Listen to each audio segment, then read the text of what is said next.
pensado alguna vez en la influencia que tiene la música dentro de la sociedad? No sirve solo para cantarla a todo pulmón en tu cuarto, o para embelecerte escuchando a tu compositor favorito. Realmente, su impacto es tal que es capaz de moldear el pensamiento de los individuos, humillar a aquellos que se dedican al arte, y motivarte a seguir con vida. Aunque parezca loco, algunos acontecimientos durante la Segunda Guerra Mundial expresan a la perfección estos últimos tres puntos, por lo que te los presentaremos hoy mismo.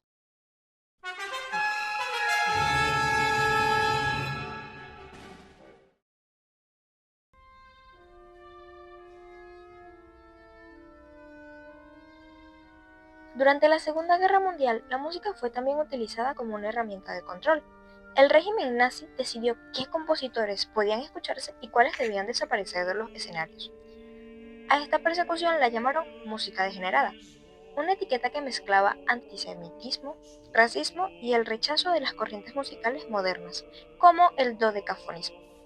Cuando hablamos de música degenerada, nos referimos a un término utilizado por el régimen nazi, término para descalificar toda música que no encajara en su ideología. Uno de los compositores afectados fue Gustav Mahler. Mahler murió en 1911, mucho antes de que empezara la Segunda Guerra Mundial. Sin embargo, cuando Adolf Hitler llegó al poder en 1933, su música fue prohibida en Alemania. La principal razón fue que Mahler había nacido en una familia judía, aunque más tarde se convirtió al catolicismo para poder dirigir la ópera de Viena. Los nazis seguían considerándolo judío por su origen. El régimen afirmaba que la música debía representar su supuesta pureza de la raza aria. Por eso prohibieron las obras de compositores judíos y también de aquellos que escribían música moderna o experimental. La música de Mahler fue censurada no porque fuera de mala calidad, sino por prejuicios raciales y antisemitistas. La censura llegó a tal punto de retirar las partituras de Mahler de las salas de concierto y eliminar su nombre de la vida musical alemana. Solo después del fin de la Segunda Guerra Mundial, sus sinfonías comenzaron a interpretarse nuevamente y fueron conocidas como algunas de las obras más importantes de la historia musical. El caso de Gustav Mahler demuestra que el antisemitismo y el racismo pueden llegar incluso a intentar borrar el legado de grandes artistas. Sin embargo, su música sobrevivió a la censura y hoy sigue siendo interpretada en los escenarios más importantes del mundo. Pero la considerada música degenerada no solo se quedaría con Mahler. Durante el Imperio Nazi, otros compositores como Arnold Schoenberg, uno de los pioneros en la creación del dodecafonismo, fue perseguido por su procedencia judía, lo que lo llevó a emigrar a Estados Unidos. Sus composiciones fueron prohibidas por el régimen nazi, ya que no compartían sus valores, pues para ellos la música tonal era una representación de orden natural, y al ser el dodecafonismo un método que emancipaba las 12 notas de la escala cromática de una nota central, fue una ruptura dentro del esquema jerárquico y de la estética bella y resuelta, a diferencia del método de Schoenberg, que tendía más a las tensiones extremas. En 1947, Schoenberg compondría Un sobreviviente en Varsovia, basado en la historia de un grupo de prisioneros judíos que cantaban el Shema Israel, una oración tradicional judía, mientras eran llevados a las cámaras de gas.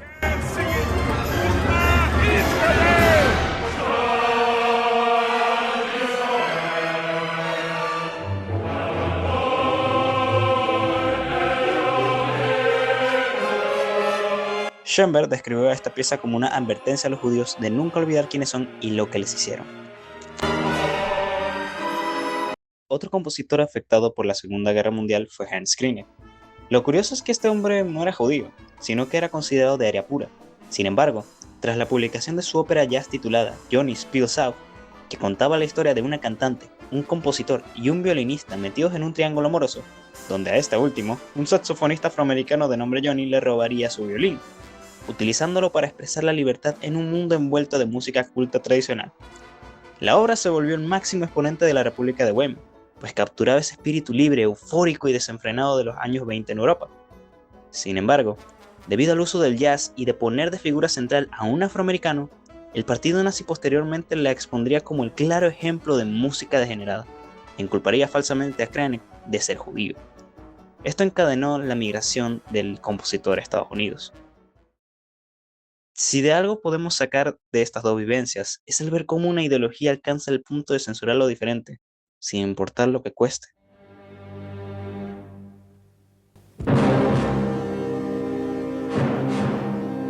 Con la elección de Hitler para la Cancillería alemana el 30 de enero del año 1933, el Partido Nacional Socialista empezó a manejar a la sociedad de aquel entonces.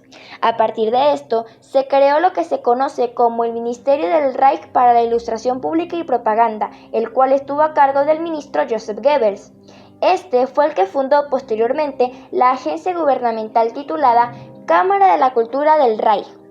Es en este contexto donde se manifiesta una de las tergiversaciones artísticas más grandes de la historia moderna, pues Richard Wagner, compositor alemán perteneciente al romanticismo y un nacionalista ferviente, toma protagonismo dentro de la ideología nazi al convertirse en el mayor exponente de la música académica.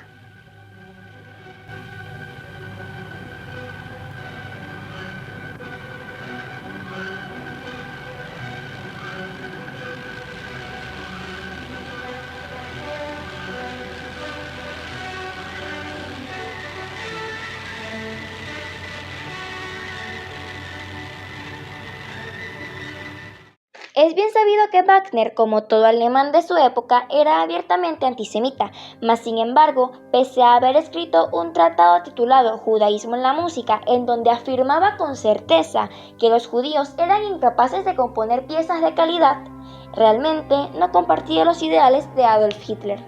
Tanta era la obsesión del Führer con Wagner que obligó a Wilhelm Furtwängler, el director predilecto de la Cámara de Música del Tercer Reich y director de la Filarmónica de Berlín, a que creara conciertos ejecutando todas las piezas de Richard Wagner solamente para subirle la moral a los nazis.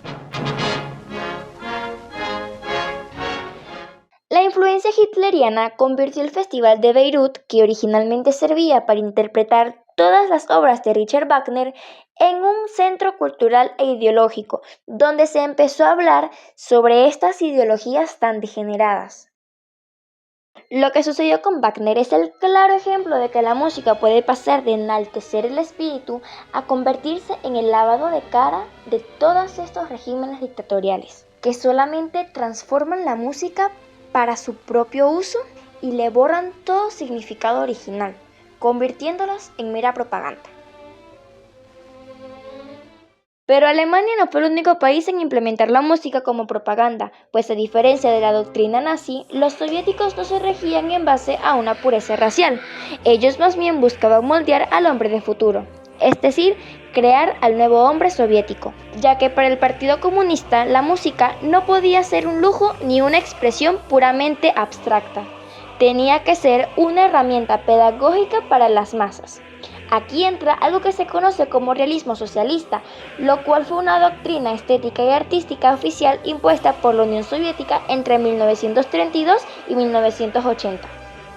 No fue una corriente artística que surgió de forma intelectual, más bien surgió como una política de Estado que obligó a todas las disciplinas, tanto como la literatura, la pintura, la escultura, el cine y la música, a subordinarse a las ideas del Partido Comunista de la Unión Soviética.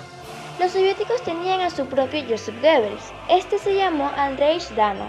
Él tenía la tarea de velar por la pureza ideológica en la cultura soviética.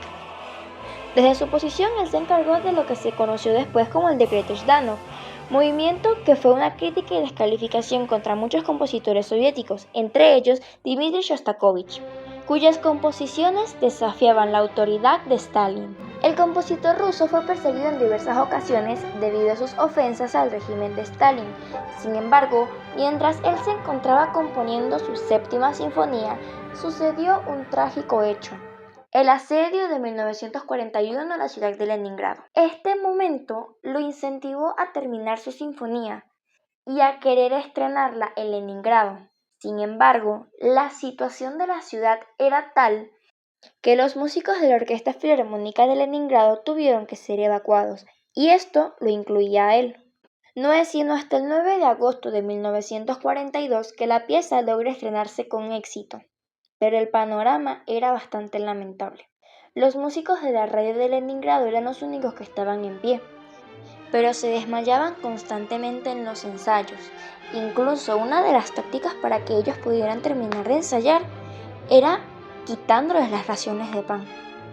Era tanta la miseria que ellos estaban viviendo que el impacto que tuvo esta sinfonía dentro de la sociedad fue tanta que motivó a los soldados soviéticos que se encontraban al frente en un pelotón llamado La Borrasca a que siguieran luchando por el pueblo de Leningrado, hoy San Petersburgo.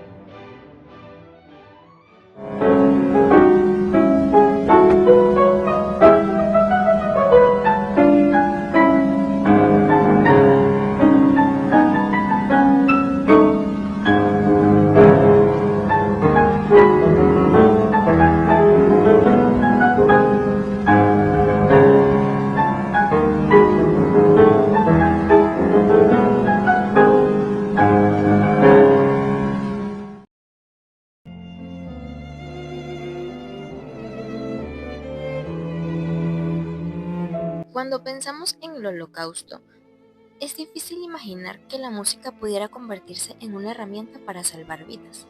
Sin embargo, esa fue la realidad de Alma Rose, una brillante violinista austríaca cuya historia demuestra que el arte puede ser una forma de resistencia, incluso en las circunstancias más inhumanas.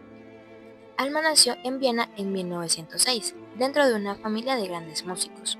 Era hija del prestigioso violinista Arnold Rose y sobrina de Gustav Mahler. Desde muy pequeña recibió una estricta formación musical y gracias a ese talento llegó a fundar su propia orquesta femenina, Die Vida Beisammittel, con la que realizó giras por varios países europeos. Pero su prometedora carrera terminó abruptamente con el ascenso del régimen nazi. Debido a su origen judío, fue perseguida y finalmente deportada al campo de concentración de Auschwitz-Birkenau en 1943. Allí ocurrió algo inesperado. Alma fue nombrada directora de la Orquesta Femenina del Campo, un grupo de prisioneras obligadas a interpretar música mientras otros internos marchaban hacia los trabajos forzados o durante actos para los oficiales nazis. Aunque la situación era cruel y contradictoria, Alma comprendió que la calidad de la orquesta podía significar la diferencia entre la vida y la muerte. Por eso ensayaba durante horas y exigía un alto nivel musical. No lo hacía por perfeccionismo, sino porque sabía que, mientras la música siguiera siendo valiosa para los nazis, sus integrantes tendrían más posibilidades de sobrevivir. Gracias a su liderazgo y determinación, muchas mujeres lograron conservar la vida en uno de los lugares más terribles de la historia. Mientras Alma Rose utilizó la música para proteger a otras personas, otro músico encontró en su propio talento la oportunidad de sobrevivir, el pianista Władysław Szpilman. Władysław nació el 5 de diciembre de 1911 en Sosnowiec, Polonia, dentro de una familia judía apasionada por la música. Desde muy joven mostraba un talento extraordinario para el piano. Parecía el comienzo de una brillante carrera, pero la historia tenía otros planes. El 1 de septiembre de 1939, Alemania invadió Polonia, dando inicio a la Segunda Guerra Mundial. Él, como otros millones de judíos europeos, fue perseguido únicamente por su origen. Los nazis lo obligaron a él y a su familia a trasladarse al gueto de Varsovia. En 1942 ocurrió la tragedia que cambiaría su vida para siempre. Sus padres, sus dos hermanas y su hermano fueron enviados al campo de exterminio de Auschwitz. Ninguno sobrevivió. Él estuvo a punto de subir al mismo tren. En el último momento, un policía judío lo reconoció por su trabajo como pianista. Lo sacó de la fila antes de que el tren partiera. En ese instante le salvó la vida. Durante los siguientes años trabajó como obrero esclavo y después logró escapar del gueto.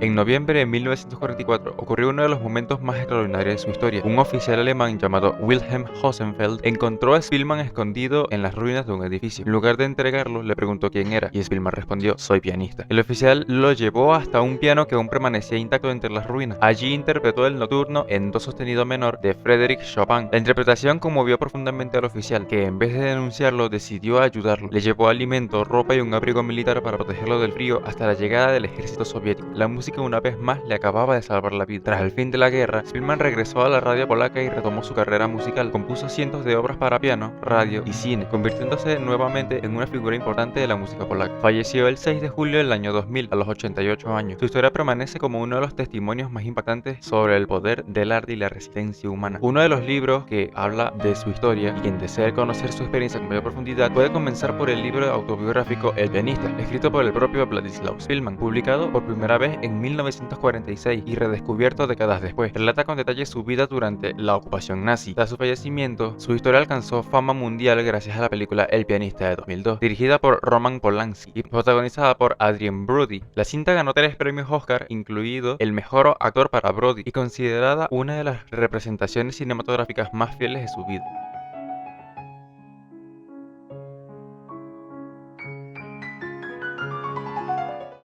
¿Puede la música mantener viva la esperanza cuando todo parece perdido? ¿Es posible encontrar belleza en un lugar construido para destruir la dignidad humana? Para Alice Sommer la respuesta fue sí. Nacida el 26 de noviembre de 1903 en Praga, entonces parte del Imperio Austrohúngaro, en el seno de una familia judía culta y amante del arte. Desde pequeña demostró un gran talento excepcional para el piano. Estudió con algunos de los mejores maestros de su época y muy pronto comenzó a ofrecer conciertos como pianista profesional. Su hogar era un punto de encuentro para artistas, escritores e intelectuales. La música ocupaba el centro de su vida y parecía que su futuro estaría dedicado por completo al arte. Pero en 1939, con la ocupación nazi en Checoslovaquia, todo cambió. Las leyes antijudías impuestas por el régimen nazi fueron eliminando una tras otra las libertades de la población judía. Alice perdió el derecho a trabajar, a presentarse en conciertos y a vivir con normalidad. En 1943, ella y su esposo, Leopold Sommer, y su pequeño hijo, Rafael, fueron deportados al campo de concentración conocido como Terezín. Aunque los nazis lo presentaban ante el mundo como un supuesto Gueto modelo, la realidad era muy distinta. El hambre, las enfermedades y las deportaciones hacia los campos de exterminio eran parte de la vida cotidiana. Poco tiempo después de llegar, su esposo fue enviado a Auschwitz y posteriormente murió en un campo de concentración. Alice nunca volvió a verlo. Obvio, si se murió, ¿cómo lo va a ver? En el Terezín, Alice encontró una forma de resistir que nadie podía arrebatarle. Este era el piano. Los nazis permitían ciertos conciertos porque utilizaban el campo como herramienta de propaganda para engañar a la comunidad internacional. Alice aprovechó esa oportunidad para ofrecer recitales de música clásica. Durante su estancia interpretó más de 100 conciertos, principalmente obras de Bach, Beethoven, Chopin y Schubert. Para los prisioneros, aquellos recitales representaban mucho más que un entretenimiento. Durante unos minutos podían olvidar el hambre, el miedo y la incertidumbre. La música les recordaba que seguían siendo personas y no solo un número dentro de un sistema de exterminio. Mientras tanto, Alice hacía todo lo posible para proteger a su hijo. Le enseñaba a mantener la esperanza, a valorar cada día y a creer que en algún momento volverían a ser libres. Años después, dio una frase que resumía toda su filosofía: la música era nuestro alimento, gracias a ella sobrevivimos. Tras el fin de la guerra en 1945, el campo fue liberado por las tropas soviéticas. Alice y su hijo habían sobrevivido. Tras la guerra, emigraron primero a Israel, donde Alice continuó enseñando piano durante varias décadas. Incluso cuando superó los 100 años de edad, seguía practicando el instrumento varias horas al día. Su actitud ante la vida sorprendía a quienes la conocían. Nunca permitió que el odio definiera su existencia. En lugar de centrarse en el sufrimiento vivido, hablaba de gratitud, optimismo y del inmenso poder de la música para sanar. Alice Sommer falleció el 23 de febrero de 2014, a los 110 años de edad, siendo una de las sobrevivientes del Holocausto más longevas del mundo. Para aquellos que deseen conocer su experiencia, pueden comenzar por el libro A Garden of Eden in Hell. La obra narra su vida desde la infancia hasta su extraordinaria longevidad, mostrando cómo la música se convirtió en el eje de su resistencia. También la destaca The Lady in No. 6, Music Saved My Life, un documental centrado en Alice Sommer. En él, la pianista comparte sus recuerdos, su filosofía de vida y el papel que tuvo la música durante el Holocausto. My heart. Yes. And when my doctor came, he said, "This is better than 100 pills." La Segunda Guerra Mundial nos dejó una lección que va mucho más allá de la historia militar. Nos mostró que la música puede ser utilizada para manipular y controlar, como ocurrió con la apropiación de la música de Richard Wagner por el régimen nazi, la censura impuesta sobre Gustav Mahler y Ernest Krenek bajo la etiqueta de música degenerada, o la persecución sufrida por Dmitri Shostakovich bajo el régimen soviético. Pero también nos enseñó que el arte puede convertirse en un acto de resistencia. La valentía de Alma Rose al proteger a los integrantes de la orquesta de Auschwitz y la supervivencia de Vladislav Spielmann gracias a su talento y la fuerza inspiradora de la séptima sinfonía de Shostakovich durante el asedio de Leningrado demuestran que incluso en medio de la barbarie la música fue capaz de preservar la esperanza y dignidad humana, porque las ideologías pueden intentar silenciar a los artistas, censurar sus obras o convertirlas en propaganda, pero nunca podrán borrar el poder que tiene el arte para resistir, inspirar y mantener viva la memoria de quienes se negaron a dejar de ser humanos.